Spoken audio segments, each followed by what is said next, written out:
So could you tell me a little bit about, I guess, what's happening in New York? I mean, we just heard pretty dire things about the crisis. Well, the interesting thing is that Network Society Ventures is a global firm, and Right. especially I personally commute between Europe and New York or the US in general, Okay. typically every couple of weeks, right? And Oh, I wow. also speak at conferences all over the world. Okay. At the end of February, I was supposed to fly to St. Petersburg. And at the time, I was in Milan. And then Ah, I decided it was better not to go. To be even more precise, I was in Bergamo because I have a home in Bergamo. When okay. I'm in New York and we are at a nice dinner around the table, and people ask me, "Well, where is Bergamo, or where is your home?" I invariably point to the bottle of Pellegrino on the table to tell them that is where that springs, right? So I decided not to go to St. Petersburg because I said I'd rather not spend a couple of weeks in a Russian quarantine hospitality Oh, facility, whatever yeah. it would be. Yeah. And then Italy locked down. So for the Oh, past 2 months, I'm I'm stuck here. It's wonderful, oh, uh, yes, and of course. as a matter of fact, I was on air before the brunt of the situation arrived in New York, Yeah. and some news agencies picked up the interview that I gave because I was trying to alert the U.S. in general and New York in particular of what was already happening here in Bergamo. The Ah, situation was really terrible. So many ah, people were dying that military convoys were picking up the bodies in the night to be oh, cremated elsewhere. 60, 70 military trucks, and then coming back for more. And wow. uh, and so now Italy is very slowly lifting the heaviest lockdown. I literally didn't leave my house for 2 months. Wow. But And I'm so glad that you're in Italy and not in Russia. that's right. That's right. Yeah, And that was a so good so move. I expect things to get better in the U.S. too. Yes, However, with such a large country, such diverse population, cultures, and behaviors, it yes, is impossible to speak uniformly about what is going to happen all over the place. yeah, So I urge people to apply common sense, to be very alert, because the the sickness is real, yes, and we still don't know, even if you don't die from it, what potential long-term effects you have, whether you develop some secondary damage in your organs that appear to be traceable during autopsies, and you don't want that.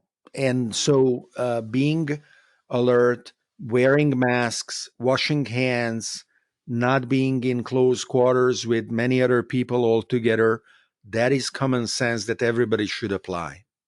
fantastic. Thanks for that feedback. And yeah, I know that Italy was hard hit, and my daughter's married to an Italian in Australia. Well, And talking about daughters, my daughter is in Seoul. So the oh, sequence was really mind-boggling because she has been there for many months, and then I was planning to fly to visit her, and then after Wuhan, Seoul was the second hardest hit place, and then it came yes, to Italy, then it went to New York.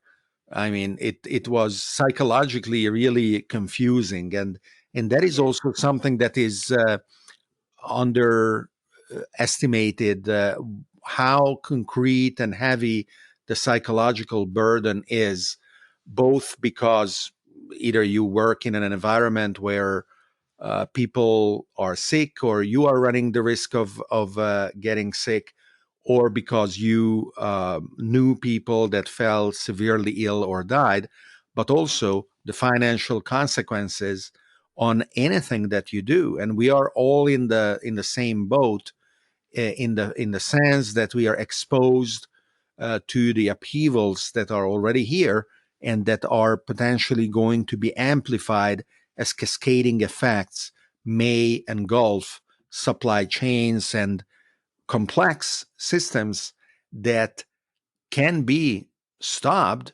but may not readily restart the way that they were before. Yes, it's going to be a new normal, I think. Thank you for that. I was wondering if you could tell me what you guys focus on as regards investments. So I started Network Society Ventures based on my experience with Singularity University, where I was part of the group that designed it 12 years ago. Okay. Singularity University itself was born from a meeting between Peter Diamandis, the creator of the X Prize Foundation, that sponsored the contest for the first private space flight, and Ray Kurzweil, the inventor, now director of engineering at Google, and the author of the book, The Singularity is Near, about self modifying artificial intelligence and how uh, transformative its impact is going to be on society. And at Singularity University, we study how exponentially accelerating technological change is changing the world, changing business, changing communities, and the entire society around us.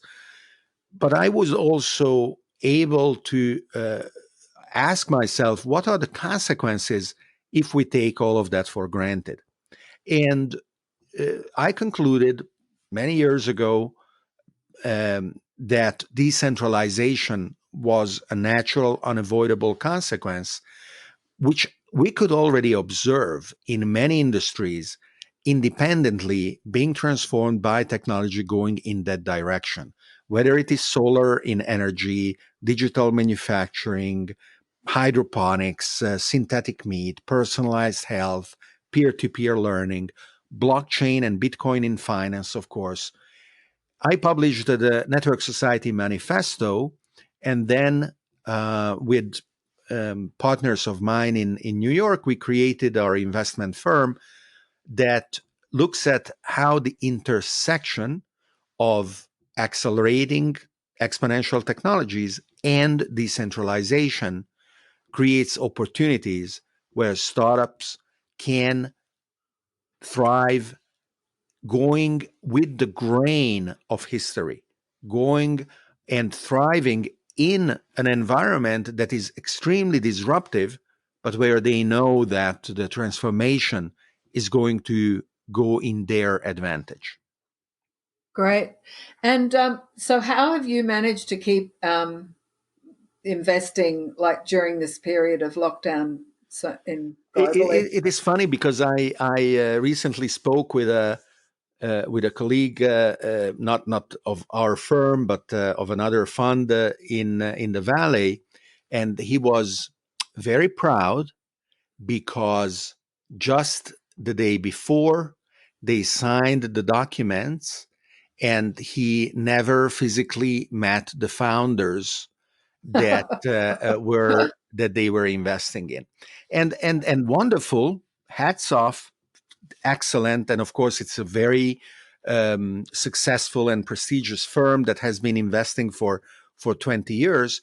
But evidently, they were privileged enough in Silicon Valley in the you know um, hottest investment periods of ever, not to have to think about how to conduct business remotely, how to conduct business digitally. Evidently, they would just hop in the car and drive to visit their investee companies, sit in their offices, waiting for the startups to show up to pitch. And if somebody was too far and it was inconvenient to drive to them, they would decline to invest. Now, in our case, Oh. that has never been like that. Yeah, We yeah, we were always decentralized, distributed, right, geographically agnostic. We right, would invest in Africa, in Europe, in everywhere, and that is why for us the question wasn't what we should be doing differently, because apart from the fact that my wife is asking me, "Are you still here? What are you doing here? You haven't been home for 2 months in a row for 20 years." The difference is really in our investee companies, in the portfolios. Are they able to cope with the changes? A friend right. of mine coined the neologism in analogy with pivoting. He says, "How are you coveting? How are you adapting the business model, your roadmap, your outlook with COVID-19, with the pandemic?" And Uh, so we are asking our portfolio, how can we help enabling them coveting better? And I think it is a very healthy exercise and necessary, vitally so in many cases. And I'm glad to say that most of them are able to adapt, right. even though some of them are in businesses that are extremely impacted, and some of them may not make it. But in the world of investment, that is also part of the game. Yes, exactly. So, how do you think? Like what I'm hearing from you is that this is par for the course, really, because of the way you've set up your investments. And I'm wondering, though, generally speaking, how you see the whole investing um, scene uh, for the next 12 months, because it's obviously hard to predict, I know, but everyone's in sort of still in a state of shock of how different life could be, as it has been for the last few months. Um, Network Society Ventures invests predominantly at the seed stage or even pre-seed stage of startups. And one of okay, the most important questions that we must ask ourselves, together with our investee companies or the companies that we are about to decide that we want to invest in, is how are you going to go about raising your next round and the round after the next, and so on until your liquidity event. And obviously, we are there to help, but fundamentally, it is the healthy growth of the business that must prove itself in the financial markets in front of those investors that are specialized in A rounds or B rounds or whatever other stage of the growth of a startup. And that is where the really tricky questions start arising, because it is easy for me to say, I am not impacted. I have the ability and the desire and the means and all the processes in place to keep investing. And then I look out and ask myself, okay, community of A round investors, how are you feeling? And then they ask, okay, community of B round investors, how are you feeling?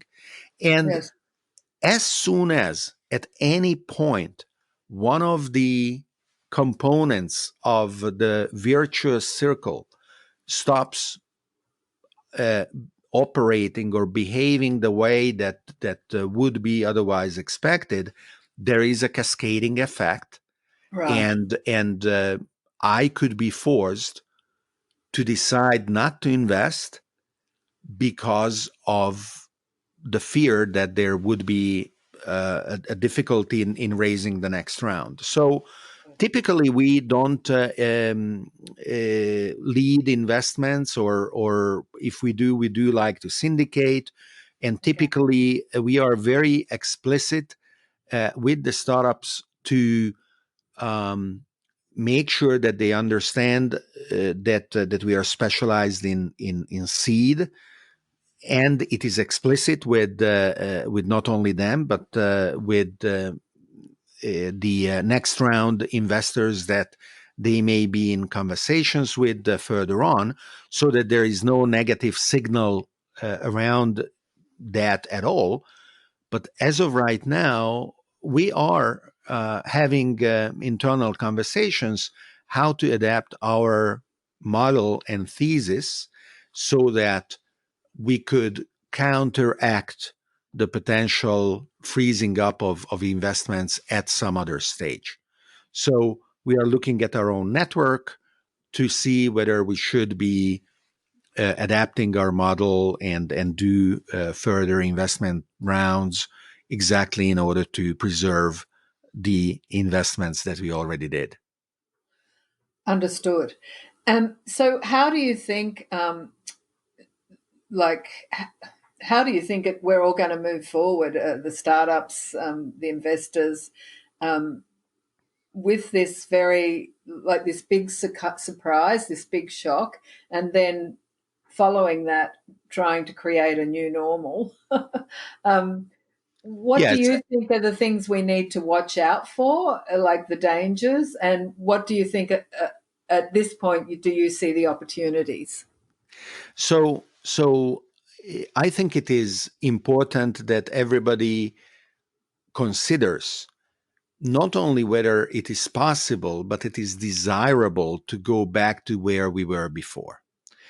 Many of the challenges and the tensions that were building up in society were brought to the surface by the pandemic, but actually they have been brewing and accumulating for many years, even decades.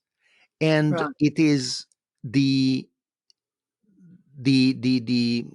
difference between radical social changes happening or economic changes, as a matter of fact, happening in the past that are the result of all these tensions being eliminated through bloody wars and revolutions, or today, where, as a consequence of the pandemic and the common enemy that the alien virus represents, well, not alien, but alien to us humans, Yeah. um, that gives us the chance of confronting these tensions without having had to resort to wars and revolutions.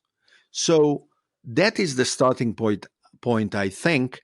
And also, the shock that all of us are feeling is in many ways liberating, because it allows us, in conversations with ourselves and with others, to to do away with the dogmatic views that we were parroting, assuming they were true, but without having necessarily examined them from first principles. So we are really able to ask ourselves, can we have a new economic model? Can we have a new social contract? Can we build different values? Um, One of them, and it is a principle very close to Network Society Ventures, which itself is a benefit corporation, and I may explain what that means if some of our listeners are not familiar with it. Is sustainability. For Right. too long, we pretended that we could kowtow to marketing and greenwash our companies and initiatives, pretending to want to be sustainable without actually putting in the hard work. And now I think everybody realizes that sustainability is not only loving a pup or not killing lions. Sustainability is building and maintaining complex structures for the long term, Very good. where the resilience and the robustness of the system that is able to withstand extreme variations of the parameters of functioning is a proof that we can test in practice. So those organizations that are going to be born during the pandemic and out of the lessons of the pandemic are much better suited to withstand whatever future shock is going to come, regardless of its source, whether biological or AI or economic or military. These shocks are going to come, and if you build your initiative, project, business, startup on those principles, you will be better positioned to be able to withstand those shocks than not the organizations that are not going to make it already today. Right.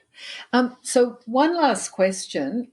This is fascinating to me, but we've all been in self isolation for a couple of months, and here in California, we've got it definitely for another month till the end of May.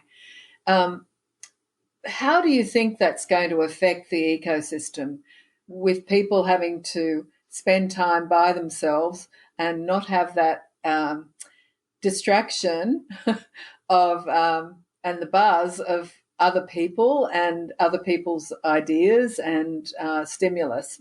How do you think that's going to affect us generally? As an investor, for me, it is fundamental to think about the physical and the mental health of founders. Right. Often these are very young people who are told to burn themselves on the altar of success. Yes. And that is so wrong from Yes. a human point of view. And it is preached by ecosystem participants, whether a law firm or an investor or their peers, whoever they are, who don't realize that it doesn't matter if you make it on average, because anybody who loses in the meantime is irrecoverable. And whether it is due to simple quotation marks nervous breakdown, or it is leading to suicide, you must not drive somebody to those extremes of self neglect. So today, the opportunity is for everybody to experience certain deprivations, certain degrees of trauma, and to be able to observe how they themselves react and to analyze those emotions, analyze those reactions, and then decide how they want to face those about themselves and how they want their um, fellow startup ecosystem participants to feel, because we can support each other and keep each other well, or we can ignore each other's issues, and then everybody loses. So Yes. I am very much on the side of sharing frustration, sharing defeat, sharing the drama that is the daily life of all of us, Yes. including our weaknesses. And Right. and I I am privileged of having a thick skin, so I can afford, for example, to cry. I Yes. know I can afford to cry because I don't mind the showing of weakness, because I know I'm strong. And by showing that superficial weakness, I am transmitting the sense of fundamental strength to the others, letting them understand our humanity and Yes. the joint thrill of making it together at the end and of thriving together as humans. Fabulous. That's a very nice soliloquy. Thank you so much. Look, absolutely delightful to talk to with you today, David, and I look forward to hopefully more in the future. Certainly, I guess when things settle down, it'd be good to circle back and have another discussion. Wonderful. And if any of our listeners want to reach out, I am very easy to find online. Just Google my name, and I am available in all channels. Fantastic. Thank you so much, David, and all the best for the new normal. Thank you. Thank you, and bye bye. Bye bye.